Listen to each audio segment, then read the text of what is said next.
ক্লাসের টপিকে চলে যাব। ঠিক আছে, তো আজকে হচ্ছে আপনাদের প্রথম ক্লাস। তো ডাটা এন্ট্রির আজকের এই প্রথম ক্লাসে আপনাদের যে সকল বিষয়গুলো থাকবে তা নিয়ে প্রথমত একটু আলাপ আলোচনা করতে হবে। পার্ট ওয়ান বিষয়গুলো থাকতেছে তা হচ্ছে হোয়াট ইজ ডাটা এন্ট্রি। আচ্ছা, আরেকটা কথা বলে দিই, আপনাদের কোর্সটার নাম হচ্ছে ফ্রিল্যান্সিং উইথ মোবাইল, তাই না? তো আমি এখন পিসিতে দেখাচ্ছি, অনেকের এটা অনেক কনফিউশন থাকতে পারে। কোনো কনফিউশনের দরকার নাই। আমি পিসিতে যা দেখাচ্ছি এগুলো ভালো করে খেয়াল করেন। পিসিতে যা দেখাচ্ছি এগুলো ভালো করে খেয়াল করেন। ঠিক আছে, পিসিতে দেখানোর শেষে যে অপশন গুলো দ্বারা আমি কাজ করছি, যে সকল অপশন দ্বারা আমি কাজগুলো সম্পূর্ণ করছি, সেই সকল অপশন গুলো যে মোবাইলেও আছে এগুলো আমি দেখাই দেবো। ওই অপশন গুলো যে আপনারা মোবাইলেও পাবেন এটা আমি দেখাই দিব। তখন সেই ক্লাসের ভিডিও দেখে সেই অপশন গুলো মুখস্থ করে আপনারা মোবাইল দ্বারা সেই কাজগুলো করবেন। ঠিক আছে, পিসিতে দেখাতে আমাদের জন্য সুবিধা, আমাদের বুঝাইতে সুবিধা। আশা করবো আপনারাও খুব ভালোভাবে বোঝার চেষ্টা করবেন। ওকে, আশিক ভাই প্রশ্ন থাকলে এখন একটু মেসেজে করেন, মেসেজে প্রশ্ন করেন, আমি ক্লাস করাতে করাতে অ্যান্সার দিয়ে দিব। ঠিক আছে, প্রশ্ন থাকলে মেসেজে বলে দেন। তারপর হচ্ছে হোয়াট ইজ ডাটা এন্ট্রি, তারপর হচ্ছে what is data entry skills, data entry job market place হচ্ছে এই বিষয়গুলো আজকে আপনাদের থাকবে। তো শিখবেন হলো প্রশ্ন করছে স্যার মোবাইলে ক্লাসটা করা ভালো হয়েছে। হ্যাঁ, এটা আমি জানি, তবে মোবাইলে ক্লাসটা করালে আমাদের বুঝাতে অসুবিধা হয়, বুঝছেন? তার কারণে আমি পিসিতে বুঝাতে চাচ্ছি। আর সবসময় তো আপনারা মোবাইল দিয়ে কাজ করবেন না, হয়তো আজকে না কালকে পিসি আসবে, সেই সময় আপনারা আরো এটা নিয়ে কনফিউশনে পড়ে যাবেন।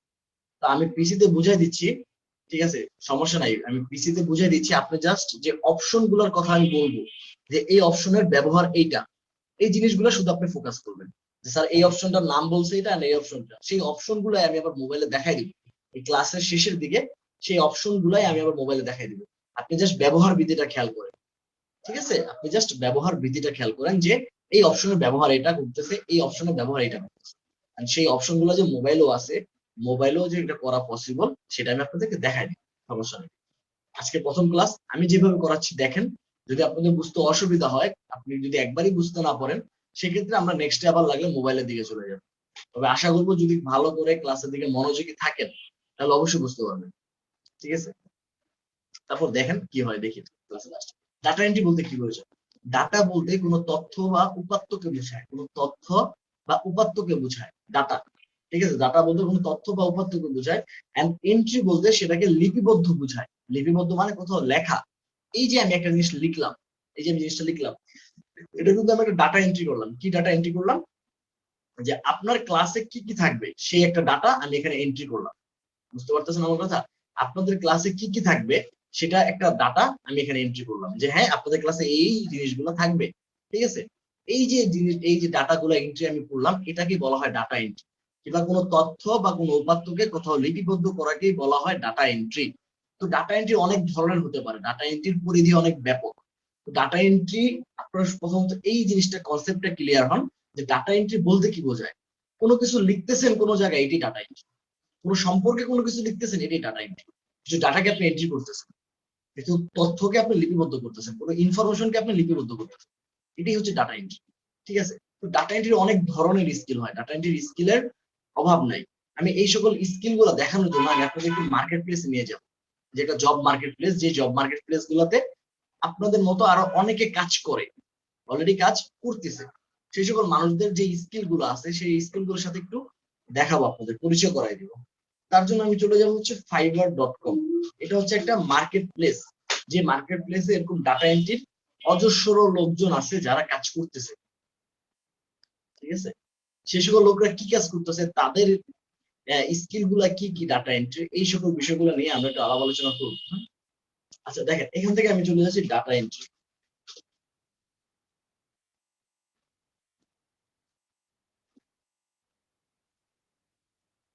ডাটা এন্ট্রি লিখলাম,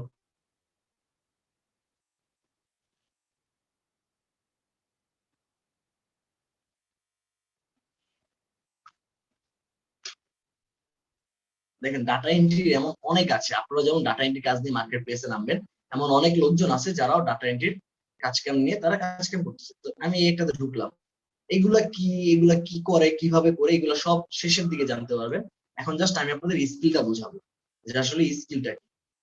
এই যে দেখেন ডাটা এন্ট্রি আছে, কপি পেস্ট করবে এটাও ডাটা এন্ট্রি একটা কাজ, ওয়েব রিসার্চ করবে এটাও ডাটা এন্ট্রি একটা কাজ, ওয়েব স্ক্র্যাপিং মানে ওয়েব থেকে স্ক্র্যাপ করে কোনো ইনফরমেশন বার করবে এটাও ডাটা এন্ট্রি একটা কাজ, ডাটা মাইনিং বলতে হচ্ছে মাইনিং করা মানে খোঁজা, এটাও ডাটা এন্ট্রি একটা কাজ, পিডিএফ কনভার্সন এটাও ডাটা এন্ট্রি একটা কাজ, পিডিএফ থেকে এক্সেলে নেওয়া, এক্সেল এবং ওয়ার্ডে নেওয়া, মানে একটা পিডিএফ ফাইল আছে এটাকে এক্সেল ফাইলে কনভার্ট করা এবং এটাকে আবার ওয়ার্ড ফাইলে কনভার্ট করা, এটা কিন্তু ডাটা এন্ট্রি একটা কাজ। জেপিইজি বলতে একটা ইমেজকে বোঝানো হয়, একটা পিকচারকে বোঝানো হয়। জেপিইজি হচ্ছে পিকচারের ফরম্যাট, সেই ফরম্যাটের থেকে আপনারা এক্সেল ফাইলে তৈরি করা কিংবা ওয়ার্ড ফাইলে তৈরি করা, এটা হচ্ছে ডাটা এন্ট্রির একটা অংশ। তারপর কোথাও টাইপিং করা, দেখছেন টাইপিং তো অবশ্যই ডাটা এন্ট্রি, বিজনেস কার্ডে এন্ট্রি করা এটাও ডাটা এন্ট্রি একটা অংশ। তো দেখেন আমি আরো কয়েকটা দেখাবো আপনাদের, ধরো ওনারটাই গেলাম, দেখি উনি কি কি লিখছে। এই যে দেখেন টাইপিং এগুলাই, ডাটা কনভার্সন, এই যে গুগল স্প্রেডশিট এগুলো আপনারা শিখবেন, data collection from LinkedIn and Instagram, এই ডাটা কালেকশনের যে বিষয়টা আছে এটাও কিন্তু একটা ডাটা এন্ট্রি, মানে ডাটাগুলো কালেক্ট করে এন্ট্রি করা, এটা ডাটা এন্ট্রি একটা পার্ট। আবার দেখেন ফটো ইমেজ এডিটিং এগুলো দিয়ে দিচ্ছে, এগুলো বানানো এটা তার আলাদা skill. Data entry from web to MS Excel বা ওয়ার্ড, মানে সরাসরি ওয়েব থেকে এমএস এক্সেল এ ওয়ার্ডে, ঠিক আছে, এগুলো ডাটা এন্ট্রির একটা অংশ। আমি আরো দুই একটা গিক দেখি, এগুলো জাস্ট আপনাদেরকে বোঝানোর জন্য যে ডাটা এন্ট্রি বলতে যে শুধুমাত্র ডাটা এন্ট্রি তা কিন্তু না, ডাটা এন্ট্রির এমন অনেক কাজ আছে যেগুলা ডাটা এন্ট্রির আওতা, এমন অনেক কাজ আছে। এদিকে দেখি তো কি কি দিচ্ছে উনি, এখানে অনেক কিছু দিছে ওনার, এখানে অনেকগুলো স্কিল অ্যাড করছে। এই যে ভার্চুয়াল অ্যাসিস্ট্যান্ট এটাও কিন্তু ডাটা এন্ট্রির একটা অংশ, ঠিক আছে। এই যে প্রোডাক্ট লিস্টিং এটাকে বলা হয় ওয়ার্ডপ্রেস ডাটা এন্ট্রি, ঠিক আছে। এই যে প্রোডাক্ট লিস্টিং উনি এখানে শপিফাইটা করবে, এখানে প্রোডাক্ট লিস্টিং এটাও কিন্তু ডাটা এন্ট্রির একটা অংশ, প্রোডাক্ট লিস্টিং এটাও ডাটা এন্ট্রির একটাই পার্ট। তো আমরা এই সকল বিষয়গুলাই ইনশাআল্লাহ আপনাদের ফুল কোর্সে শিখবো, হ্যাঁ। তো এর জন্য আমাদের প্রথমত যা করতে হবে, আমি এখান থেকে এগুলা কেটে দিই। তো আজকে আমরা আমাদের এই ডাটা এন্ট্রি রিলেটেড যে কাজটা থাকবে সেটা হচ্ছে গুগল ডক্স, ঠিক আছে, গুগল ডক্স। তো গুগল ডক্স এ করার জন্য আমাদের যেটা করতে হবে, আপনারা যারা মোবাইলে আছেন তারা প্লে স্টোর থেকে একটা অ্যাপ নামে নেবেন গুগল ডক্স নামে, লিখবেন গুগল ডক্স, এটা লিখলেই প্লে স্টোরে একটা অ্যাপ চলে আসবে, সেই অ্যাপটাকে আপনারা ডাউনলোড করে নেবেন প্লে স্টোর থেকে, হ্যাঁ। আর এখান থেকে আমরা সরাসরি চলে যাব গুগলে, গুগল থেকে যারা পিসি আছে তারা পিসিতে এইভাবে করবেন, গুগল থেকে এখানে গুগল ফর্ম, এই যে গুগল ডক্স এখানে ক্লিক করুন, লোডিং নিচ্ছে আসুক। এই যে এরকম একটা অ্যাপ, এই অ্যাপটা এরকম চিহ্ন আকারে থাকবে, ঠিক আছে, এরকম চিহ্ন আকারে থাকবে। এই যে অ্যাপটা, এই অ্যাপটা নামাই নেবেন সবাই, গুগল ডক্স, যারা মোবাইলে আছেন, যারা মোবাইলে কাজ করবেন। এই যে দেখেন এখান থেকে আমি ফ্রি অনলাইন ডকুমেন্ট, এখান থেকে গুগল ডক্স এ ক্লিক করব, গুগল ডক্স এ ক্লিক করে এখান থেকে চলে আসবো গো টু গুগল ডক্স। এটা হচ্ছে পিসি ইউজারদের জন্য, আর যারা মোবাইল ইউজার আছেন তারা তো জাস্ট নামাই নিলে হয়ে যাবে।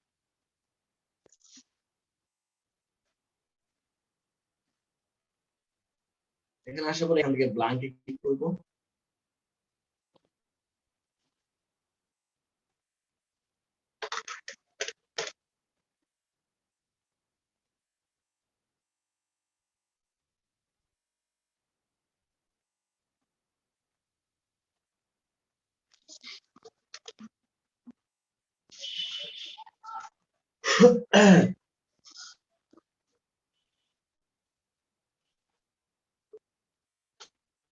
দেখেন এখানে আমি একটা পেজে চলে আসছি, তাই না। এখানে প্রতিটা ইয়ার কিছু ভাষা আছে, প্রতিটা ইয়ার কিছু ভাষা আছে, ঠিক আছে। তো সেই ভাষাগুলা কি, দেখেন প্রতিটা সফটওয়্যারে কিন্তু একটা ভাষা থাকে, তো সেই ভাষা অনুসারে আমি প্রথমত বলে দিই, এই যে খালি পেজটা আমরা দেখতে পাচ্ছি যে এখানে আমার কাজটা বারবার শুরু করতেছে, মানে যেখানটাতে আমি লেখালেখি করব, এই যে খালি পেজটা, এই খালি পেজটাকে বলা হয় ডকুমেন্ট। কি বলা হয়? ডকুমেন্ট। সবাই মনে রাখবেন এটাকে বলা হয় document.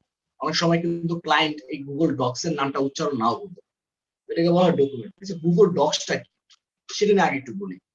Google docs, Google docs হচ্ছে এক ধরনের একটা সফটওয়্যার, যেটা হচ্ছে আমরা এমএস ওয়ার্ড সম্পর্কে কিন্তু সবাই জানি, তাই না?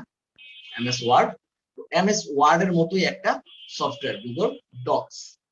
এই গুগল ডক্সটা সেম অ্যাজ এমএস ওয়ার্ড। তো এমএস ওয়ার্ডে অনেক আপডেটেড জিনিস করা যায়, অনেক অ্যাডভান্স জিনিস করা যায়। সেই সকল অ্যাডভান্স জিনিসগুলো আপনারা গুগল ডক্সে করতে পারবেন না। তো যেহেতু আমাদের একটা বেসিক 6টা ক্লাসের একটা কোর্স, তো এই কারণে আমরা এই গুগল ডক্সটার বেসিকটা রেখেছি, ঠিক আছে? মানে গুগল ডক্সে যত কিছু করা সম্ভব সেই সকল বিষয়গুলো আপনারা এখান থেকে করতে পারবেন। এন্ড ডাটা এন্ট্রির যে বেসিক কাজগুলা করা সম্ভব সেই সকল বেসিক কাজগুলো আপনারা এই গুগল ডক্সে করতে পারবেন, লেখালেখি করা, কপি পেস্ট করা, এই সকল জিনিসগুলাই করতে পারবেন। তো এটাই হচ্ছে গুগল ডক্স। এমএস ওয়ার্ডে যেমন লেখালেখি করা যায়, তো গুগল ডক্সে এমন লেখালেখি করার মধ্যে একটা সফটওয়্যার। আমাদের যেহেতু ডাটা এন্ট্রি, তো ডাটা এন্ট্রি করার মতো একটা সফটওয়্যার আমাদের জন্য বিশেষ প্রয়োজন, আর সেই প্রয়োজনটাই হচ্ছে মিটাবে আমাদের গুগল ডক্স। আশা করি সবাই বুঝতে পারছেন যে আসলে গুগল ডক্সটা কি। তো এবার আসেন আমরা আমাদের মূল কাজে চলে যাব। আমি প্রথমত একটু বলে নেই, যারা পিসি ইউজার আছেন এগুলো সবাই মনে রাখবেন। এই যে উপরে যে অংশটা আছে, এই যে উপরে আমার মাউস কার্সরটার দিকে ফলো করেন সবাই, এই যে উপরে যে অংশটা আছে এটাকে বলা হয় সার্চ বার। এটাকে বলা হয় সার্চ বার। তারপরে যে নিচের এই যে যে অংশগুলো আছে যেখানে বিভিন্ন Gmail check, Canva pro, Pinterest, translate এগুলো দেখা যাচ্ছে, এটাকে বলা হয় হচ্ছে স্ট্যাটিক বার। এগুলো হচ্ছে এই বারগুলার নাম। তারপরে যে এই যে অপশন গুলা দেখা যাচ্ছে, যে মেনু গুলা, কতগুলা মেনু দেখা যাচ্ছে, file, edit, view, insert, format, tools, এই যে যে মেনু গুলা দেখা যাচ্ছে এগুলোকে বলা হয় মেনু বার। এখানে অনেক ধরনের টুল দেখা যাচ্ছে, যে সকল টুলের ব্যবহার বিধি আমরা আস্তে আস্তে দেখবো। এই সকল টুল গুলাকে বলা হয় টুল বার। এই নামগুলো সবাই ফলো রাখবেন, কেননা এই নামগুলো যখন পিসিতে কাজ করবেন তখন প্রয়োজন পড়ে অনেক সময়, ঠিক আছে? নামগুলো ফলো রাখলে আপনার জন্য ভালো হবে। তো আমরা আস্তে আস্তে কাজের দিকে যাই। তো আমি চাইলে এখান থেকে আমি আমার ডকুমেন্টের নাম চেঞ্জ করে দিতে পারলাম, যে গুগল ডক্স নাম হয়ে গেছে, গুগল ডক্স আমরা চেঞ্জ করে দিলাম। এখান থেকে দেখেন ফাইল একটা অপশন আছে, এই যে ফাইল অপশনটা, এই ফাইল অপশনে এখানে একটা অপশন আছে শেয়ার। শেয়ার অপশনটা আমি একটু পরে আলাপ আলোচনা করবো ক্লাসের শেষের দিকে। এখানে দেখেন নিউ, নিউ থেকে আপনারা চাইলে একটা নতুন ডকুমেন্ট, আমি কিন্তু এখন আর বলবো না যে গুগল ডক্স একটা নতুন পেজ, তার এক ডকুমেন্ট, তো সবাই ফলো রাখেন। নতুন ডকুমেন্ট নিতে পারবেন, মানে এমন একটা খালি পেজ দিতে পারবেন। আর এখান থেকে স্প্রেডশিট, মানে এক্সেল, অন্যান্য বিষয়গুলো আছে এগুলো নিতে পারবেন। এগুলো সম্পর্কে আরো আস্তে আস্তে দেখবেন। তারপর হচ্ছে ওপেন। ওপেন বলতে হচ্ছে আপনার ক্লায়েন্ট কিংবা আপনার কাছে পূর্ববর্তী কোনো ফাইল আছে, আপনি যেই ফাইলটার কাজ করতে চাচ্ছেন গুগল ডক্স এর মাধ্যমে, সেই ফাইলটা যদি আপনি এখানে আপলোড করতে হয় সেটা এখান থেকে নিতে পারবেন। সেটা হোক আপনার গুগল ড্রাইভে, সেটা হোক এখান থেকে চাইলে সরাসরি কম্পিউটার থেকেও আপলোডে ক্লিক করে এখান থেকে select A file from your device, এখান থেকে আপনি চাইলে আপলোড করে দিতে পারবেন, আপলোড হয়ে যাবে। এটা হচ্ছে ওপেন অপশনের ব্যবহার। তারপরে হচ্ছে এখান থেকে ইমেইল, মানে আপনি যদি লেখাটা লিখছেন এখানে সম্পূর্ণ সেই জিনিসটাকে যদি চাইলে ইমেইলের মাধ্যমে কাউকে পাঠিয়ে দিতে পারবেন, সেই কারণে ইমেল অপশনের ব্যবহার। তারপর হচ্ছে ডাউনলোড। ডাউনলোড দেখেন মাইক্রোসফট ওয়ার্ড, আপনি চাইলে এই ফরম্যাট, এই 7টা ফরম্যাটে চাইলে ডাউনলোড করতে পারবেন এই ফাইলটাকে। এই যে ফাইলটা আছে, যে ডকুমেন্টে যে লেখাগুলো আছে এগুলো যদি আপনি ডাউনলোড করতে চান, সেগুলো গুগল ডক্স মানে মাইক্রোসফট ওয়ার্ডে করতে পারবেন, ডকুমেন্ট ফরম্যাটে করতে পারবেন, টেক্সট ফরম্যাটে করতে পারবেন, পিডিএফ ফরম্যাটে করতে পারবেন, প্লেন টেক্সটও করতে পারবেন, ঠিক আছে? এই সকল মেনুগুলো দ্বারা করতে পারবেন। ভার্সন হিস্টরি এখানে আর কিছু দরকার নাই। তারপর দেখেন এডিট। এডিটের যে অপশনটা আসে, আনডো এবং রিডোর ব্যবহার দেখবো আমরা। আনডো এবং রিডোর ব্যবহার দেখার জন্য আমি এখানে কিছু লেখালেখি করলাম, ঠিক আছে? হালকা পাতলা কিছু লেখালেখি করার পর দেখেন আমি যখন এখান থেকে আনডো দিব, আমার লেখাটা কেটে যাবে, দেখছেন? লেখাটা আছে নাই, এটা হচ্ছে আনডো, মানে লেখাটা সম্পূর্ণ একবার মুছে ফেলার জন্য। আপনি একটা ভুল লেখা লিখছেন, সেটা মোছার জন্য হচ্ছে আনডো। আর আপনি যদি চাচ্ছেন যে আমি লেখাটা ভুলে কেটে ফেলছি, লেখাটা আবার ফিরে আনতে চাচ্ছি, সেক্ষেত্রে রিডো। বুঝতে পারতেছেন আমার কথা? আপনি লেখাটা পূর্ববর্তী জায়গায় নিয়ে যেতে চাচ্ছেন, এটা হচ্ছে আনডো। লেখাটাকে পরবর্তী জায়গায় আবার ফিরে আনতে চাচ্ছেন, সেটা হচ্ছে রিডো, ঠিক আছে? এগুলো সবাই বোঝার চেষ্টা করবেন যে আমি কোন মেনুর কি ব্যবহার বিধি বলতেছি এবং কোন মেনুর কি নাম বলতেছি। এগুলো যখন আপনারা নলেজে রাখবেন, তখন আপনাদের অ্যাপের মাধ্যমে কাজ করতে আর সমস্যা হবে না, ঠিক আছে? তারপর হচ্ছে কাট। কাট বলতে আশা করি কাট বলতে কি এগুলা বোঝানো লাগবে না। তারপর দেখা এখান থেকে আমি চাইলে কাট মানে একদম দেখছেন কেটে ফেলতে পারবো, আবার এটা চাইলে এখান থেকে আবার পেস্ট করতে পারবো। এটা হচ্ছে কাট কপির ব্যবহার। এগুলা তবে শেখানো লাগবে না ইনশাল্লাহ, আশা করি। তারপর হচ্ছে দেখেন শো রুলার। রুলারটা কি, এই যে অংশটা আছে না, এই যে অংশ, এই যে এখানে 1 2 3 4 5 6 7 8 এরকম দেখা যাচ্ছে, এটাকে বলা হয় রুলার। রুলারের কাজ কি? দেখেন আমরা চাইলে এই অংশের এদিকটাতে, এই যে এই দিকটাতে চাইলেও লিখতে পারতেছি না, তাই না? এই অংশের এদিকটাতে, এই অংশের এদিকটাতে চাইলেও লিখতে পারতেছি না। বুঝতে পারতেছেন আমার কথা? ভাই ক্লাস করাইতেছি, আগে ক্লাসটা দেখেন। মোবাইলের ব্যাপারটা আমি তো বললাম, এক কথা বারবার বললে তো হয় না, তাই না? আমি তো বলছি মোবাইলের ব্যাপারটা সমাধান আমি দিয়ে দেবো, তো ক্লাসের দিকে ফোকাস।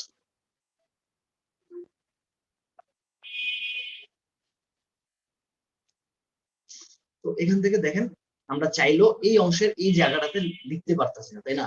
এই জায়গাটাতে লেখার জন্য আমাদের ব্যবহার করতে হবে রুলার। এই যে রুলারের যে অপশনটা আছে, এটা যদি আমি টেনে এখানে নিয়ে যাই, দেখেন আমার লেখাটা এখন এখান থেকে শুরু হবে। ঠিক আছে, আমার লেখাটা এখন ওইখান থেকে শুরু হবে। আমি এখন চাইলে এই অংশ, কিন্তু আমি চাইলে একদম কর্নারও নিয়ে আসতে পারবো, মানে এখান থেকেও লেখা শুরু করতে পারবো, কোনো সমস্যা নেই। এটা হচ্ছে রুলারের কাজ, রুলারের মাধ্যমে এই কাজটা সম্পন্ন করা। বুঝতে পারতেছে? এটা হচ্ছে রুলারের কাজ। তো আমি এই লেখাগুলোকে কেটে দিলাম, রুলারের কাজটা দেখলাম। এখন এখান থেকে ভিউ, এখান থেকে যে ইকুয়ালেশন বার,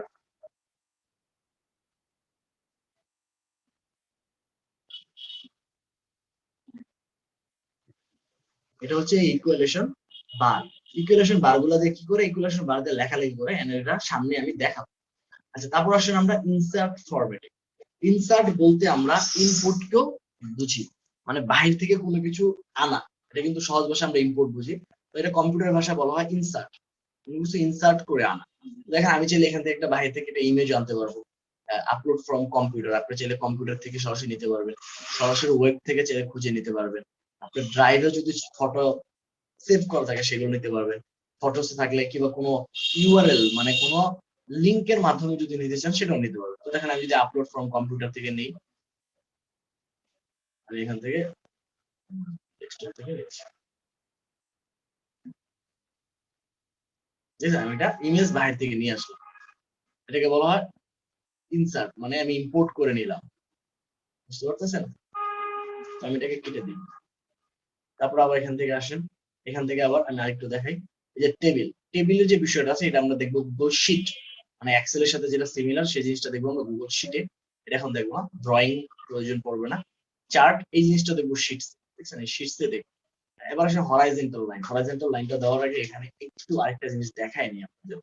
ধরেন আপনারা কোনো কথা লিখতেছেন, কথা লিখতেছেন, এখানে অনেকগুলো শব্দ একই রকম ব্যবহার হয়েছে, কিন্তু সেই শব্দগুলো তো আর একটা একটা করে খুঁজে পাওয়া সম্ভব না, তাই না? তো এই কারণে শব্দগুলোকে খুঁজে বের করার জন্য এবং সেগুলোকে চেঞ্জ করার জন্য একটা ব্যবহার বিধি আছে, সেটার নাম হচ্ছে এই যে এডিট অপশন থেকে ফাইন্ড এন্ড রিপ্লেস। সবাই মনে রাখবেন এটার নাম হচ্ছে ফাইন্ড এন্ড রিপ্লেস। এই ফাইন্ড এন্ড রিপ্লেসে যখন ক্লিক করবেন, ফাইন্ড এন্ড রিপ্লেস এটা মোবাইলেও আছে, কেউ দয়া করে কেউ এটা নিয়ে হেজিটেট হবেন না। মোবাইলের বিষয়টা আমি দেখাবো, বারবার বলতেছি, তারপর অনেকে মেসেজ দিতেছেন, আমার কাছে কিন্তু খারাপ লাগতেছে বিষয়টা। আমি বারবার বলছি যে আমি মোবাইলে এটা দেখাবো, আবারও দেখাবো, এটা নিয়ে এত ধৈর্য ধরেন। দেখেন এখানে অনেকগুলো রহিম আছে, দেখেন কথার মাঝখানে কিন্তু একটা রহিম আছে। তো এইভাবে অনেক সময় আপনি একটু একটু করে যদি এইভাবে খুঁজতে যান আপনার অনেক সময় লাগবে। এখানে ছোট্ট কিছু লেখা দেখে আমি আপনি খুঁজে বের করতে ফেলতে পারতেছি। আপনার কাছে যখন ক্লায়েন্টের অনেক বড় লেখা থাকবে, তখন আপনি একটা শব্দকে খুঁজতে চাইতেছেন, তখন সেই শব্দটা খুঁজে নাও পেতে পারে। কিংবা আপনি একটা সংখ্যা খুঁজতে চাইতেছেন, যে এত সংখ্যার এই কোটেশনটা কোথায় আছে দেখি, তখন আপনি তো সে একটা একটা করে পেজ খুঁজতে হবে না, সে একটা একটা করে পেজ খোঁজার দরকার নাই। এখানে এই ফাইন্ড এন্ড রিপ্লেস অপশন দ্বারা আমি যদি এখানে লিখি, দেখেন রহিম, আমি এখানে যখন রহিম দেখলাম, দেখেন এখানে সবগুলো রহিম কিন্তু সিলেক্ট হয়ে গেছে, দেখছেন সবগুলো রহিম কিভাবে সিলেক্ট হয়ে গেছে।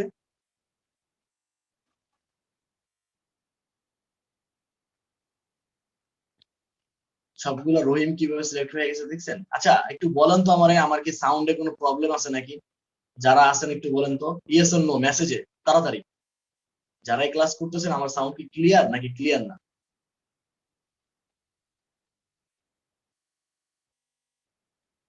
Sound clear? আচ্ছা তাহলে যিনি শুনতে পাচ্ছেন না তার একটু সমস্যা আছে তাহলে সম্ভবত,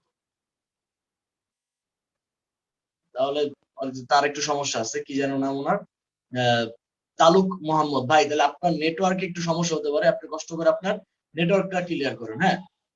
নেটওয়ার্কটা চেক করেন তাহলে হবে। আর এমনি সবারই ক্লিয়ার আছে, আশা করি ক্লাস ক্লিয়ারই হয়। আচ্ছা দেখেন, তারপরে যে বিষয়টা হচ্ছে সেটা হচ্ছে যে এই যে আমি যেটা বলতেছিলাম যে আসলে আমি চাচ্ছি যে রহিমকে খুঁজতে,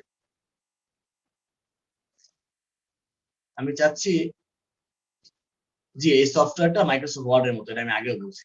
আচ্ছা দেখেন, আমি চাচ্ছি যে এখন আমি যে রহিমকে খুঁজে পাইছি, আমি চাচ্ছি এই রহিম যতগুলো রহিম আছে পুরো রহিমকে চেঞ্জ করবো। এখন আমার ক্লায়েন্ট বললো যে এখানে এই নামটা এই নামটা এই নামটা হবে না, তুমি এই নামগুলোকে চেঞ্জ করে দাও। আর আপনি এই নাম ব্যবহার করছেন 100-200, মনে করেন আপনি এই নাম ব্যবহার করছেন 100-200, আর ক্লায়েন্ট যখন বলবে যে তুমি নামটা চেঞ্জ করে দাও, তখন তো আপনার 100-200 নাম চেঞ্জ করতে বিরক্ত হয়ে যাবে। তো সেই ক্ষেত্রে আপনার এই অপশনটা ব্যবহার করবেন, যেটার নাম হচ্ছে ফাইন্ড অ্যান্ড রিপ্লেস। ঠিক আছে, এই ফাইন্ড অ্যান্ড রিপ্লেস এর অপশন থেকে আপনি এখানে দেখেন আমি লিখছি, যখন রহিম লিখছি তখন কিন্তু সকলগুলা রহিম সিলেক্ট হয়ে গেছে। আমি চাইলে রহিম গুলাকে আমি এখানে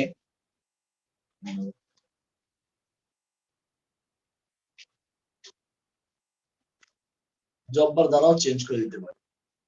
আমি যখন এই যে জববার লিখলাম নিচের অংশতে ফাইন্ড এন্ড রিপ্লেস উইথ জববার লিখে যখন এখানে যে রিপ্লেস অল দিলাম, দেখেন সবগুলা কিন্তু এখন জববার হয়ে গেছে, রহিম কিন্তু আর নাই।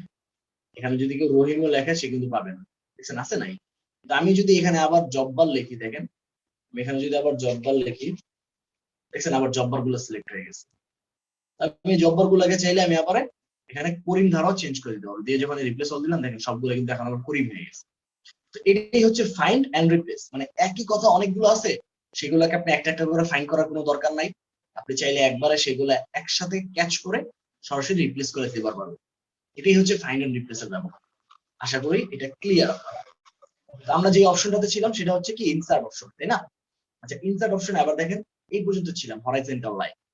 আমরা আন্ডারলাইন সম্পর্কে জানি, মানে আন্ডারলাইনটা হচ্ছে একটা ওয়ার্ডের নিচে থাকে, তাই না?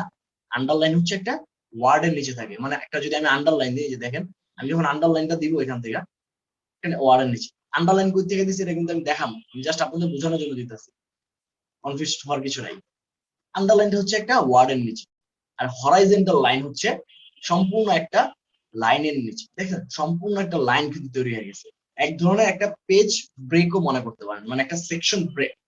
সেকশন ব্রেক দিয়ে আমি নিচের সেকশনে চলে গেলাম, এমনটাও করতে পারেন। এটাকে বলা হয় হরাইজন্টাল লাইন। এই যে লাইনটা আসছে এটাকে বলা হয় হরাইজন্টাল লাইন। ঠিক আছে, এটা মনে রাখবেন সবাই।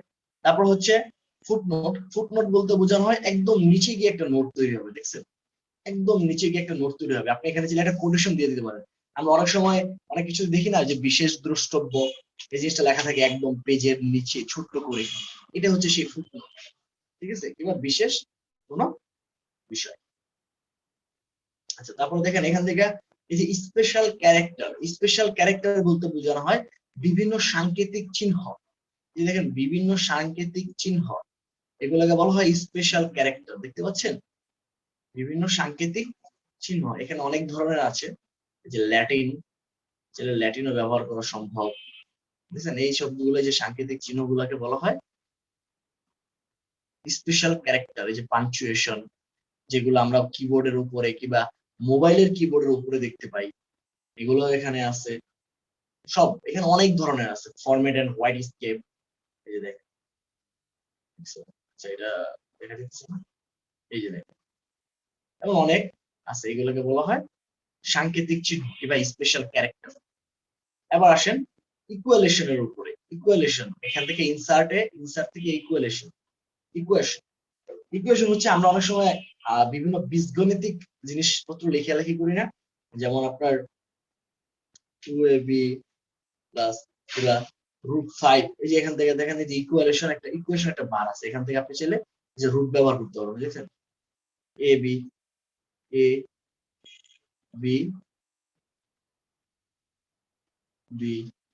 প্লাস প্লাস বি, এভাবে থাকে না আমাদের অনেক বীজগণিতিক। ঠিক আছে, এ বি প্লাস বি, এমন অনেক সূত্র আছে আমাদের, সেই সকল বিষয়গুলো আপনারা চাইলে এখান থেকে ব্যবহার করতে পারবেন। দেখছেন এখানে আরো অনেক সাংকেতিক চিহ্ন আছে, থার্ড ব্র্যাকেট, সেকেন্ড ব্র্যাকেট, তারপর হচ্ছে ফাই। বুঝছেন এখানে এইগুলো আছে, এগুলোর নাম হচ্ছে ইকুয়েশন, যেটা পাবেন ইনসার্ট ফরম্যাটে। সেম জিনিসটা মোবাইলেও পাবেন, আমি দেখাই দিব সুন্দরভাবে এগুলো।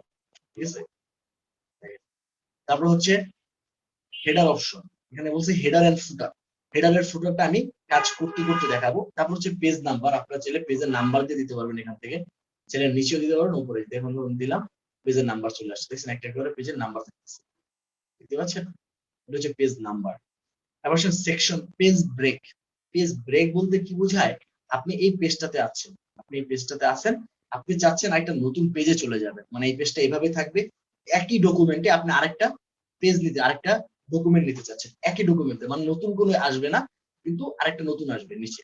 দেখেন এখান থেকে যখন আমি এই যে ব্রেক দিব, পেজ ব্রেক, দেখেন আমার আগের পেজটা কিন্তু আছে, আমি একটা নতুন করে পেজ দিলাম, এটাকে বলা হয় পেজ ব্রেক। তো এবার আমরা আসবো মূলত আরেকটা দিকে। দেখেন আমরা অনেক সময় দেখি অনলাইনে লেখালেখির পরে ক্লিক হেয়ার লেখা থাকে, এরকম থাকে ক্লিক হেয়ার, এই লেখাটা থাকে, এই লেখাটা দেখা যায় যে ব্লু কালার হয়ে থাকে, তাই না? আমরা বেশিরভাগ সময় অনেক ওয়েবসাইটে দেখছি এগুলো, যে লেখাটা তো থাকে প্লাস লেখাটা ব্লু কালার থাকে, যে এই লেখাটাতে ক্লিক করলে আমাদের একটা অন্য ওয়েবসাইটে নিয়ে যায়, একটা আলাদা ওয়েবসাইট, যে ওয়েবসাইট এখানে থাকে না, এই লেখাটাতে ক্লিক করলে ওয়েবসাইটে চলে যায় সরাসরি, তাই না? এক সেকেন্ড, আমার একটা জরুরি মেসেজ আসছে, হ্যাঁ এক সেকেন্ড। এখানে দেখেন এই ক্লিক হেয়ার, এই জিনিসটাকে আমরা চাইলে লিংক করতে পারবো কিসের সাথে, আমি এই যে এটাকে সিলেক্ট করলাম, সম্পূর্ণ লেখাটাকে সিলেক্ট করলাম, সিলেক্ট করে এখান থেকে ইনসার্ট থেকে এই যে লিংকে ক্লিক করলাম, লিংক, এই যে লিংকে ক্লিক করলাম না, এখান থেকে আমি যদি জাস্ট দিয়ে দিই হচ্ছে ধরেন google.com, এই লেখাটা লিখে এখান থেকে জাস্ট যদি অ্যাপ্লাই দিয়ে দিই, তখনই দেখবেন কি এই যে ক্লিক হেয়ার এটা আছে না, এটা একটা লিংক হয়ে গেছে। এখন বাহির থেকে কেউ কাউকে যদি আমি এই ডকুমেন্টটা পাঠাই, সে যদি এই ক্লিক হেয়ার লেখাটাতে ক্লিক করে না, তাহলে সে সরাসরি চলে যাবে এই গুগলে। এটা হচ্ছে লিংকের একটা সুবিধা, আপনি চাইলেই একটা জিনিস এখানে লিংক করে দিতে পারবেন, ঠিক আছে? হ্যাঁ, যেটা ওয়েব পেজের ইউআরএল এর মাধ্যমে করা হয়, যেমন আমি এখানে এখন করে দিচ্ছি, দেখেন আমার এটা গুগলের সাথে লিংক হয়ে গেছে। এখন কেউ যদি এসে ক্লিক হেয়ার বাটনটাতে ক্লিক করে, ক্লিক হেয়ারে ক্লিক করে, তাহলে সে সরাসরি চলে যাবে কোথায়, একদম গুগলে চলে যাবে ডিরেক্ট, বুঝতে পারছেন? তো এটা ছিল আপনাদের ক্লিক হেয়ারের কাজ। আচ্ছা এখন আসেন আমাদের হেডার অপশন, এখন আসেন আমাদের হেডার অপশন। হেডার অপশনটা কি, এই যে দেখেন উপরের একটা অংশ, কি বলে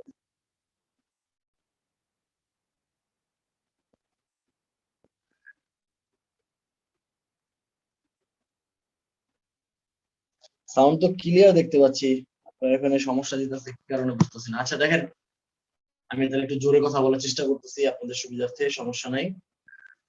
এখানে দেখেন একটা হেডার অপশন বলে একটা অপশন আছে। হেডার কি, হেডার হচ্ছে, হেডার বলতে হচ্ছে উপরের যে একটা হেডিং অপশন থাকে, এই হেডার অপশনটার মানে হচ্ছে যে আপনাদের একটা অপশন পাবেন আপনারা সবসময়, আপনারা দেখবেন যে কাজের ক্ষেত্রে আমরা দেখি কিংবা বিভিন্ন পত্র পত্রিকায় দেখি যে উপরে একটা বড় করে হেডলাইন থাকে, তাই না? বড় করে কিন্তু একটা হেডলাইন থাকে, সেই হেডলাইনটাকে কম্পিউটার ভাষায় বলা হয় হেডার, সেই হেডলাইনটাকে কম্পিউটার ভাষায় বলা হয় হেডার, ঠিক আছে? তো এই হেডার অপশনটাই হচ্ছে এটা। এই যে হেডার অপশন, হেডার অপশন আসার পরে আমি আগে দেখাই, এই যে হেডার অপশনটা, হেডার অপশনের পরে এখানে একটা বিষয় আছে, সেই বিষয়টা কি, আমি ধরেন এখানে কিছু লেখালেখি করতেছি, দেখেন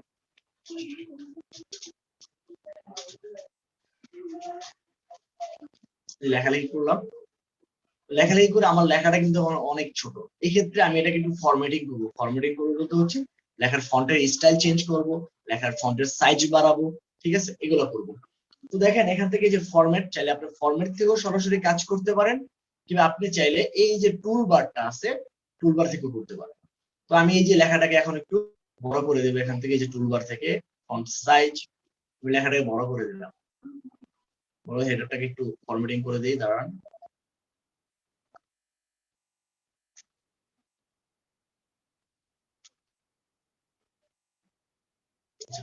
দেখেন আমার লেখাটা কিন্তু বড় হয়ে গেছে। তো আমি চাচ্ছি আমার লেখাটাকে একটু মোটা করতে, যেমন এই লেখাগুলো কত মোটা দেখা যাচ্ছে, কত সুন্দর দেখা যাচ্ছে, চাই মোটাটা একটু পরে করি। আমি এখান থেকে চাচ্ছি যে আমার লেখার স্টাইলটাকে চেঞ্জ হোক, আমার লেখার স্টাইলটা চেঞ্জ হয়ে যাবে।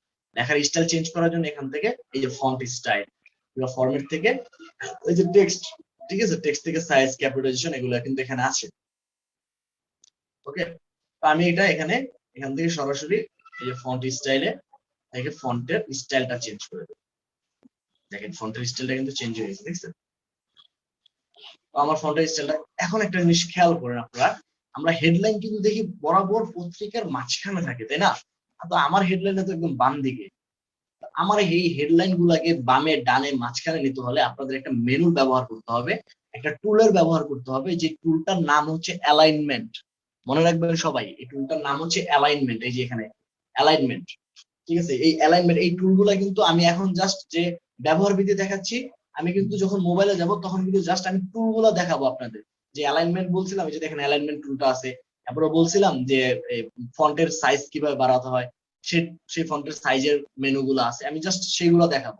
তো এই কারণে এইগুলো একটু খেয়াল রাখার চেষ্টা করে, আর যখন আরো আবার ক্লাসের শেষে ভিডিওটা দেখবেন তখন আরো ক্লিয়ার হয়ে যাবে ইনশাআল্লাহ।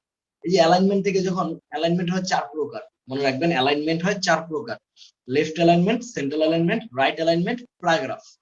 এই 4টা স্টাইলের হয়, ঠিক আছে? আমি যখন এই যে সেন্ট্রালে ক্লিক করলাম, দেখেন আমার লেখাটা কিন্তু একদম মাঝ বরাবর সেন্ট্রালে চলে আসছে, দেখতে পাচ্ছেন? মাঝ বরাবর সেন্টারে চলে আসছে, ঠিক আছে?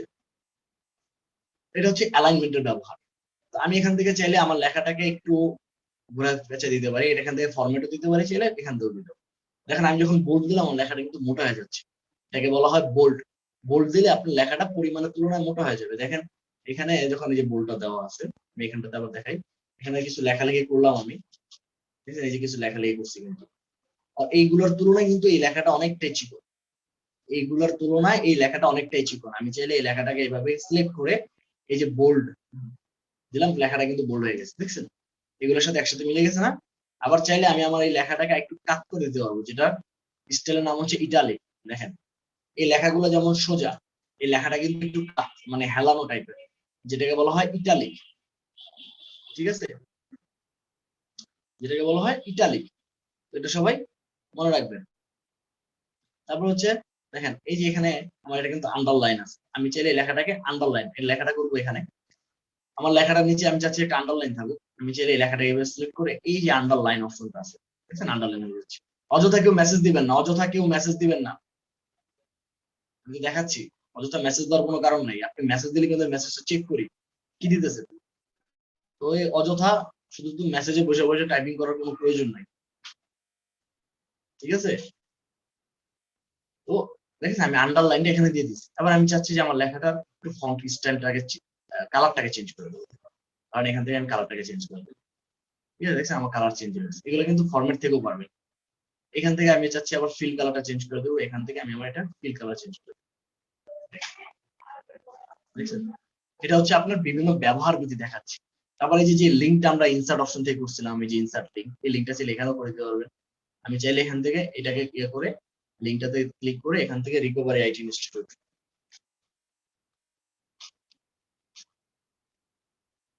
যে রিকভারি ওয়ান্ডার শেয়ার ওয়ানের জায়গায় চলে গেছে, রিকভারি আইটি ইনস্টিটিউট, এগুলো দিয়ে দিতে পারবেন। এটা হচ্ছে লিঙ্কের ব্যবহার। এই যে কমেন্ট, এই কমেন্ট যে সেকশন আছে না, দেখেন সাইড থেকে কমেন্ট, এই কমেন্ট সেকশনটা ব্যবহার করবে হচ্ছে ক্লায়েন্ট। মানে আপনি যেটা লেখালেখি করতেছেন এই লেখাটা কিন্তু, এখানে একটা বড় সুবিধা হচ্ছে কি জানেন, সরাসরি ক্লায়েন্টের সাথে কাজ করা যায়। মানে ক্লায়েন্টও কাজ করবে, আপনিও কাজ করবেন, ক্লায়েন্ট আপনার কাজটা দেখতে পাবে লাইভ, একদম লাইভ দেখতে পাবে, যেহেতু এটা নেটের মাধ্যমে ব্যবহার করা হয়। ক্লায়েন্ট আপনার লাইভ কাজটা দেখতে পাবে, আর এই লাইভ কাজটা দেখতে পাবে তখনই ক্লায়েন্ট কিন্তু কমেন্ট করবে, যেখানে কমেন্ট সেকশন, এখান থেকে কমেন্ট করবে যে এই কাজটা হয় নাই, আপনি কাজ করতে করতে ক্লায়েন্ট আপনাকে কমেন্ট করবে এই কাজটা হয় না, এই কাজটা হয় নাই, এটাকে চেঞ্জ করো, এটাকে পরিবর্তন করো, ঠিক আছে? এটা কিন্তু ক্লায়েন্ট আপনাকে বলবে, এটা হচ্ছে কাজ। এই কারণে এই অপশনটাকে ক্লায়েন্টরা বেশি পছন্দ করে। আচ্ছা আরেকটা জিনিস দেখেন, এই যে আমার লেখাগুলো আছে না, আপনাদের কিন্তু অনেক সময় এমন কাজ আসবে যে কাজটা হচ্ছে ফরম্যাটিং। মানে ফরম্যাটিং বলতে লাইনের অনেক পেজ অনেক বেশি ব্যবহার হয়েছে, যে কাজটা কিংবা যে লেখাগুলা ব্যবহার হওয়ার কথা ছিল 5টা পেজ, ওই লেখাগুলো ব্যবহার হয়ে গেছে 6 পেজ 7 পেজ। কথাটা আমার বোঝার চেষ্টা করেন, কিছু লেখা ব্যবহার হওয়ার, কিছু লেখা সীমাবদ্ধ হওয়ার কথা ছিল 5 পেজে, মানে 5 পেজ হইলে ওই লেখাগুলোর জন্য যথেষ্ট, কিন্তু তারা লিখতে লিখতে সেটা বানাই পেজে 7 পেজ। বুঝতে পারতেছেন আমার? তো আপনাকে ক্লায়েন্ট দিল যে তুমি সেটাকে একটু কমায় টমায়, তখন আপনাদের এইসব ফরম্যাটিং গুলা করতে হবে। যে লেখাটা কোন জায়গায় বেশি স্ট্রেস করছে, কোন জায়গায় লেখাটা বেশি বোল্ড হয়ে গেছে, কোন জায়গায় লেখাটা বেশি ফন্ট সাইজ খাইতেছে, সেই সকল জিনিসগুলো আপনাদের ফলো করতে হবে, ফলো করে করতে হবে। আরেকটা জিনিস থাকবে যে অনেক সময় দেখবেন লেখার এই যে মাঝখানে দেখছেন অনেকখানি দূরত্ব বজায় রাখছে, কিন্তু মোটামুটি নোবেল করোনা হয়েছে যেভাবে দূরত্ব বজায় রাখে এরকম দূরত্ব বজানো তাদের, ঠিক আছে? আপনারা চাইলে এই দূরত্ব গুলো একটু কমাই দিতে পারবেন কিভাবে, এই যে দেখেন লাইন স্পেসিং, এটা মনে রাখবেন সবাই যে লাইনে লাইনের দূরত্ব কমানোর জন্য লাইন স্পেসিং এটার ব্যবহার করা হয়। দেখেন এখানে 1.15 আছে, আমি যদি 1.5 দিয়ে দিই আরো বেশি দূরত্ব হয়ে গেছে, ঠিক আছে? আমি যদি এখান থেকে চাইলে এই যে কাস্টম স্পেসিং এটা করে দিবেন, এইগুলো মনে রাখবেন। আমি কিন্তু এখন যেমন ডিটেলে দেখাচ্ছি তখন যত ডিটেলে দেখাবো না, মোবাইলে আমি জাস্ট সেই অপশন গুলোর নাম বলে দেবো, যে অপশনটা ব্যবহার করছিলাম এই অপশনগুলো মোবাইলে আছে, এটা জাস্ট দেখাই দেবো আপনাদের, ঠিক আছে? দেখেন এখন কিন্তু আরো লেগে আসছে, আগে যে বেশি ছিল তার সাথে এখন আরো কমে আসছে, কিন্তু জায়গা কমে আসছে, এটাকে বলা হয় লাইন স্পেস। আচ্ছা, তারপর একটা জিনিস দেখেন, সেটা হচ্ছে check box style. Check box স্টাইলটাকে এখান থেকে দিয়ে যদি আমি এই যে চেক লিস্ট দিয়ে দিই, চেক বক্স স্টাইল এসে বসে, অনেক সময় যে সিলেক্ট করা বিষয়গুলো চলে আসবে, দিলে এটা কেটে যাবে। মানে এটা ব্যবহার করে ক্লায়েন্ট যে এই জায়গাটা হয় নাই, সে তখন ওই জায়গাটাতে একটা চেক বক্স ব্যবহার করে বোঝাই দিবে আপনাকে। তাহলে দেখেন এটা তিন ধরনের হয়, একটা হচ্ছে চেক লিস্ট, একটা হচ্ছে বুলেট লিস্ট। বুলেট লিস্ট কোনটা, এই যে এটা হচ্ছে বুলেট লিস্ট, এই যে দেখেন এটা হচ্ছে বুলেট লিস্ট, এই যে দেখছেন বুলেট, এরকম বুলেট আকারে থাকবে, বুলেট এরকম বুলেট আকারে থাকবে, এটা হচ্ছে বুলেট লিস্ট। আর একটা হচ্ছে কি আপনার এখানে নাম্বার, দেখছেন যে 1 2 3 4 চলে আসছে, আমি এখান থেকে যাই দিব, দেখছেন আশা করি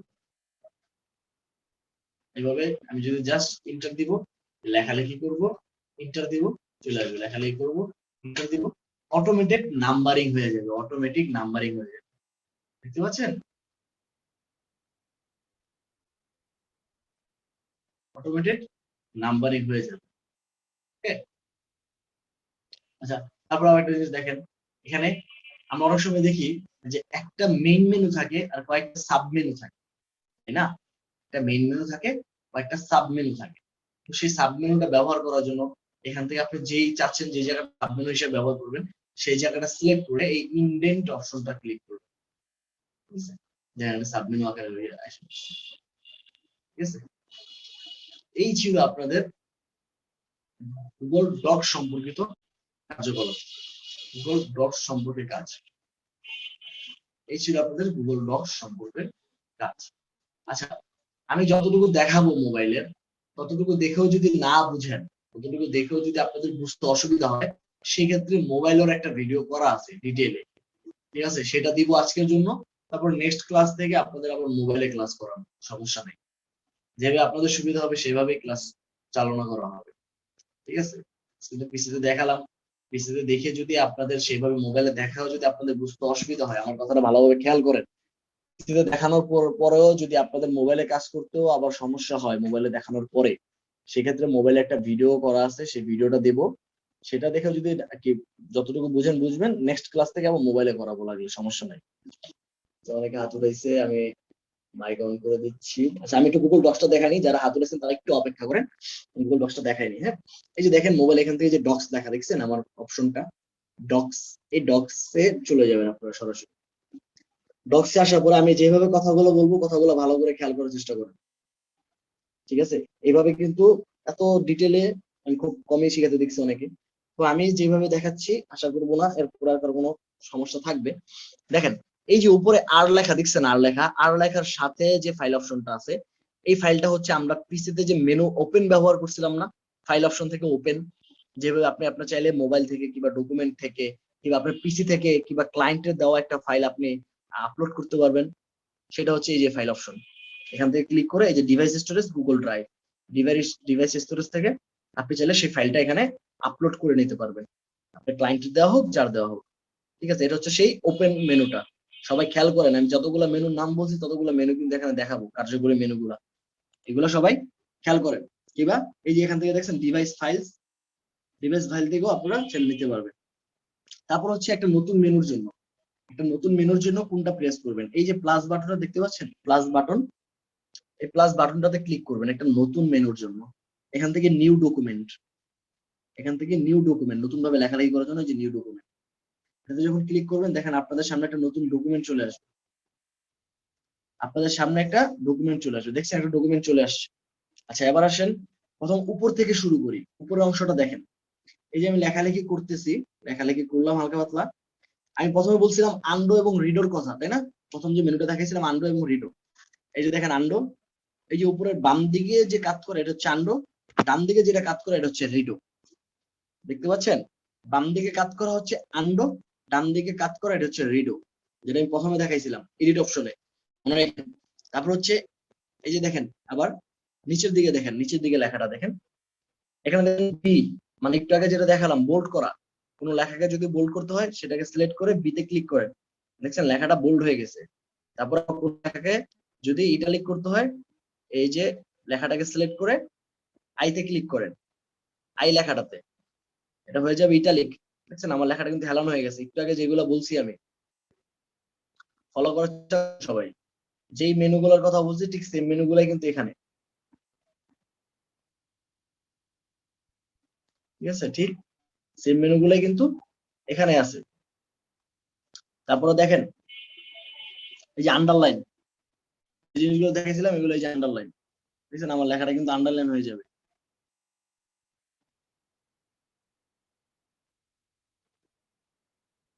আন্ডারলাইন, ঠিক আছে? তারপরে দেখেন এখান থেকে চাইলে এই যে আমি আমার লেখাটাকে কালার, যে কালারটা দেখাইছিলাম ওই যে উপরের অংশে রিকভারি আইটি ইনস্টিটিউট যখন লিখছিলাম, ওটা একটা কালার নির্ধারণ করে দিয়েছিলাম কিন্তু। এই যে এই অংশ দ্বারা, এই যে এই লেখাটা দ্বারা আপনি চাইলে কালার নির্ধারণ করে দিতে পারবেন। আমার লেখাটা কিন্তু একটা কালার নির্ধারণ হয়ে গেছে, দেখছেন? তারপর দেখেন আমি অ্যালাইনমেন্টের কথা বলছিলাম, centre alignment, right alignment, left alignment, তাই না? এখান থেকে নিচে দিয়ে দিলাম।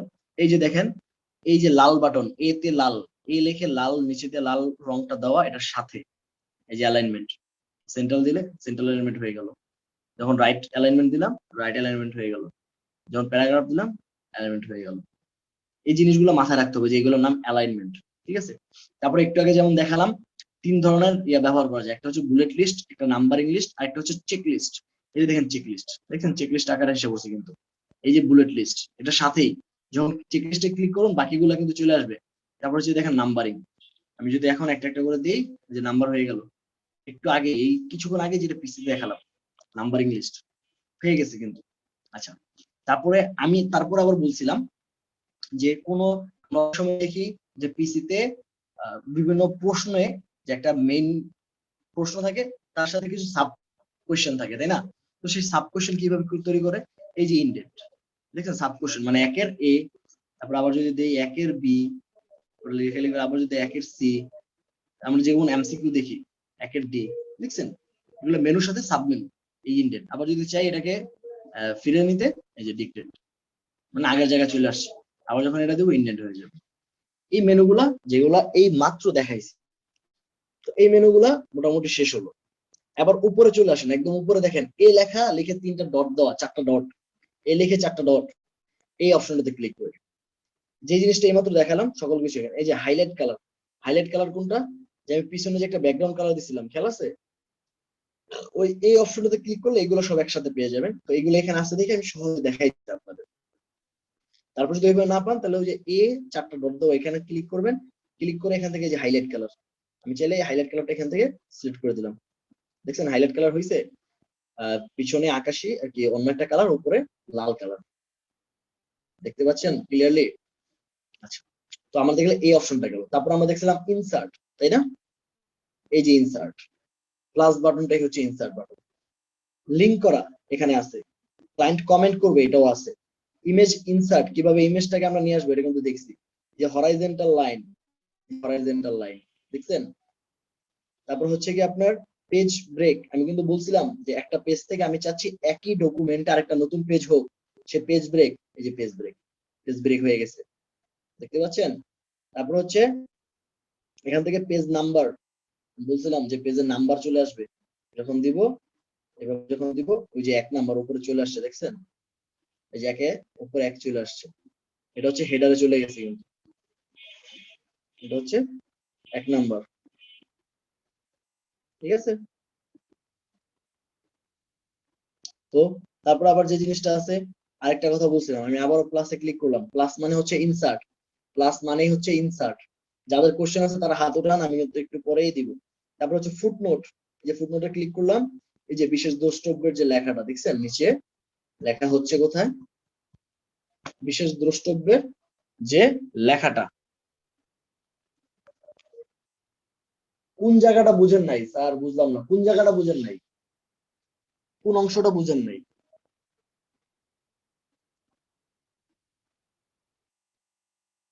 বলতে পারতেছেন না যে কোন অংশ বুঝেন নাই?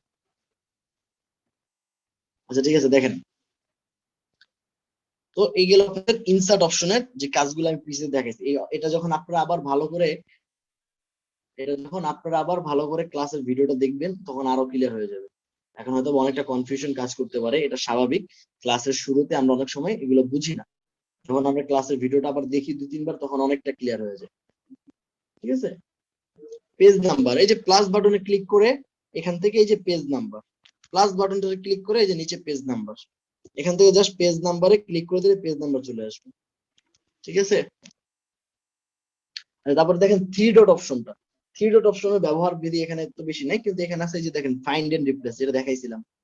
Find and replace, spell check, spell চেকটা হচ্ছে আপনার লেখাটাকে চেক করার জন্য যে এই লেখাটা ভুল আছে, দেখছেন আমার এই লেখাটা ভুল আছে, এই কারণে এটা দেখাইছে। আমি যদি ইগনোর দিই এই লেখাটা ভুলই থাকবে। এটা হচ্ছে স্পেল চেকের কাজ, মানে আপনার কোন লেখাটা ভুল হয়েছে, কি ভুল হয়েছে সেটা স্পেল চেক করে। তো মোটামুটি আপনাদের এখানে কাজ শেষ। এটাই ছিল আপনাদের গুগল ডক্স। এখানে আপনাদের কাজ কি করতে হবে, এখানে আপনাদের কাজ করতে হবে হচ্ছে যা আপনাকে ক্লায়েন্ট দিবে, আপনাকে ক্লায়েন্ট যে কাজ দিবে লেখালেখির যে কাজটা, সেই কাজটা এখানে করবেন। লেখালেখি কাজ করতে গেলে যে সকল মেনু গুলা, যে সকল অপশন গুলা দরকার পড়ে, সে সকল অপশন গুলো তো আমি দেখাই দিলাম যে হ্যাঁ এই সেই অপশন গুলা দ্বারা এই কাজটা আপনার সম্পন্ন করতে হবে। এই হচ্ছে আপনাদের কাজ। আচ্ছা, আবার আসেন কোশ্চেন পর্বতে। মোটামুটি আপনাদের ক্লাস শেষ, যাদের কোশ্চেন আছে তারা এখন কোশ্চেন নেন। প্রথমে হচ্ছে স্বাধীন ভাই, স্বাধীন ভাই বলেন। দাঁড়ান একটু একটু বলতে পারবেন না, এখন মাইক অন করতে পারবেন না। এডেন, এবার মাইক অন করতে পারবেন স্বাধীন ভাই। আর অযথা কেউ মাইক অন করবেন না, আমি বারবার বলতেছি কেউ মাইক অন করবেন না, একটা মাইক অযথা এক্সট্রা অন না, শুধু তো যাদের নাম হ্যাঁ ভাই। বলবো তাদের। দেখেন এখানে কয়েকটা অপশন আছে, এই যে নিচে তাকান, একদম নিচে দেখতে পাচ্ছেন, একটা হচ্ছে লেখার একটা কলম ধারা একটা কালার দেওয়া, আরেকটা হচ্ছে এখানে এই যে এটা দেখেন টেক্সট র্যাপিং, এটাকে বলা হয় টেক্সট র্যাপিং। টেক্সটের অপশন এখানে লেখা আছে ইনলাইন। ঠিক আছে, ইনলাইন যখন দিবেন মানে লেখাটা, পিকচারটা থাকবে এক সাইডে, লেখাগুলো থাকবে তার আশেপাশে। হচ্ছে ব্রেক টেস্ট, ব্রেক টেস্ট যখন দিবেন দেখছেন ওই যে উপর থেকে 3 নাম্বার 4 নাম্বার লেখাটা কিন্তু নিচে চলে আসছে, দেখছেন 4 নাম্বার লেখাটা নিচে চলে আসছে, মানে লেখাটা থাকবে মাঝখানে, ইমেজটা থাকবে মাঝখানে, তার উপরে নিচে লেখা হবে। তারপর আরো দেখেন এই যে বিহাইন্ড টেক্সট, বিহাইন্ড টেক্সট যখন দিবেন আপনি চাইলে এখান থেকে লেখালেখি করতে পারবেন এটার উপরেই। ঠিক আছে, বিহাইন্ড টেক্সট। আবার এখান থেকে আমি এটা না, এই ইমেজে যখন সিলেক্ট, ইমেজে ক্লিক করতে হবে, কিন্তু ইমেজে ক্লিক করে এই যে নিচে দেখেন একটা ফটোসের অপশন, আর একটা 4টার মধ্যে 3 নাম্বারটা, এই 3 নাম্বারটা ক্লিক করবে। আমি যদি ইন ফ্রন্ট অফ টেক্সট, হ্যাঁ ইন ফ্রন্ট অফ টেক্সটে দিলে ইন ফ্রন্ট অফ টেক্সটে আমি লিখতে পারবো। ঠিক আছে, ইন ফ্রন্ট অফ টেক্সটে আমি লিখতে পারবো। দেখেন ইন ফ্রন্ট অফ টেক্সটে লিখতেছি, কিন্তু মানে টেক্সটের সাথেই লেখা হইতাছে, কোনো সমস্যা নেই। আর এইখানে এইটার উপর রাখলাম, রাখা যখন আমি এই লেখাটাকে বিহাইন্ড টেক্সট দিব, দেখছেন ইমেজের উপরে তো লেখা চলে আসছে, বিহাইন্ড টেক্সট ইমেজের উপর লেখা আসছে, এই যে দেখেন ইমেজের উপর লেখা চলে আসছে, এর নাম হচ্ছে বিহাইন্ড টেক্সট। তো একটা ইমেজটা নেওয়ার পর ইমেজটাকে সিলেক্ট করে এই যে এখানে সব অপশন গুলো আছে, in front of text, behind text, break text, text part text, inline, এগুলো যা প্রয়োজন সকল কিছু এখানে পাই। এটা হচ্ছে আর আরেকজন বলছেন ফাইন্ড এন্ড রিপ্লেস, তাই না? এই যে ফাইন্ড এন্ড রিপ্লেস, এই যে থ্রি ডট অপশনটাতে ক্লিক করবেন, ক্লিক করার পরে এই যে দেখেন ফাইন্ড এন্ড রিপ্লেস, এই যে ফাইন্ড 4 নাম্বারটা ফাইন্ড এন্ড রিপ্লেস, এখানে ক্লিক করলে একই প্রসেস, এই যে ফাইন্ড, এখানে মনে করেন যে আমি লিখতেছি GSHD ফাইন্ড দিয়ে একদম নিচে আবার দেখেন এই যে নিচে, ঠিক আছে, ফাইন্ড দিয়ে নিচে হচ্ছে আবার রিপ্লেস, বাস ফাইন্ড এন্ড রিপ্লেস।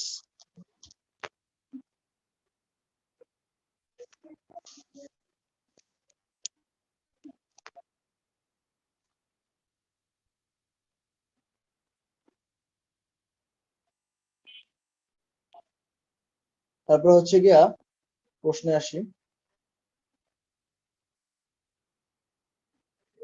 আচ্ছা, স্বাধীন ভাই গেছে।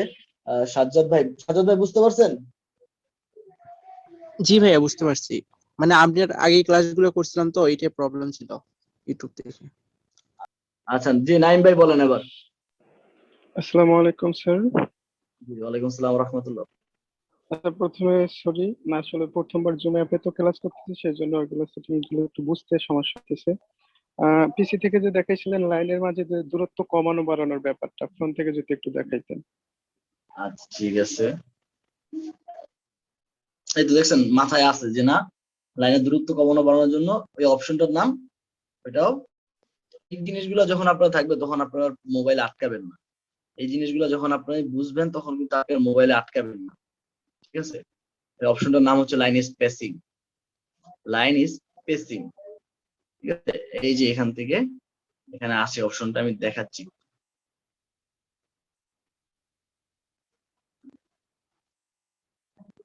এখানে না, এটা হচ্ছে এখানে প্যারাগ্রাফ। এই যে দেখেন, এই বাটনে ক্লিক করবেন, এ লেখাটা দেখছেন উপরে ব্লু হয়ে আছে এ। এখান থেকে প্যারাগ্রাফ, প্যারাগ্রাফ থেকে যে লাইন স্পেসিং, আপনি যতটুকু জায়গা আপনি চাচ্ছেন যে এটা এই এতটুকু জায়গাকে আমি স্পেস করব কিংবা স্পেস কমাবো বাড়াবো, অতটুকু জায়গা সিলেক্ট করে এতে ক্লিক করবেন। ক্লিক করে যে প্যারাগ্রাফে ক্লিক করেন, ক্লিক করে যে লাইন স্পেসিং এখানে আসেন। এই দেখছেন আমি কমে গেছি, কিন্তু এখন কত লেগে গেছে দেখছেন। আমি আস্তে আস্তে বাড়াই দিলাম, আরো বাড়াইলাম, আরো বাড়াইলাম, 2 পর্যন্ত নিতে পারবো, 1.5 and 1, 15, 1। বুঝছেন, এই হচ্ছে লাইন স্পেসিং।